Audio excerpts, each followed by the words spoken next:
Welcome back. We're joined now by Brittany and Kathy with the Alzheimer's Association. Thank you two ladies so much for being here today. Absolutely. Thank you for the invitation. Absolutely. So we heard about that Alzheimer's Research Conference last month. So tell me a little bit about how that went. Cynthia, every year the Alzheimer's Association hosts the Alzheimer's Association International Conference, and it takes place, it alternates between North America and Europe, and this year it was in Los Angeles. This is the largest collection of scientific research going on around the globe. So we had 6,000 scientists in attendance this year, presenting over 1,500 research projects representing 60 different countries. And the Alzheimer's Association is the global convener of those scientists. We want to make sure they have an opportunity to work together and share their research. This is a huge disease, and we know that we have to come at this from all angles. So it was a very, very successful event. Definitely, Alzheimer's affects a lot of people, both here in East Texas and across the country. You know, it's not just the people actually living with the disease too, but the people living with those people, caring for those people. So what were some of the most interesting findings? I mean, huge conference. Yes, so we're coming at this disease from every possible angle. It's coming at it from the direction of accurate and early diagnosis, making sure that there's new tests available for people to be able to receive that diagnosis as early as possible. They're looking at blood biomarkers, which is it would be a much more affordable alternative to some of the more expensive imaging that's not covered by Medicare. There's also a lot of research into lifestyle interventions and what we can do to reduce our risk.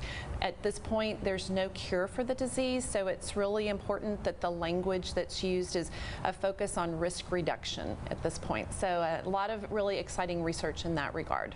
Yeah, so you mentioned blood. So how does blood pressure kind of play a role in this? So one of the really exciting research developments in the last couple of years is the SPRINT MIND study, and that was looking at 9,000 individuals who were either having their blood pressure managed at a systolic rate of 120 versus 140, and they actually had to end the study because the results were so compounding that the 120 over 80 had such a significant reduction in the risk of developing mild cognitive impairment that for ethical reasons they actually had to end the study, because those that were being managed at 140 over 80, they knew that there was a much healthier alternative. And so for your listeners out there, if their systolic rate is not consistently at 120, something they can do today is make that appointment with their doctor and go in and say, I need to have this managed, because it makes a significant difference in their risk.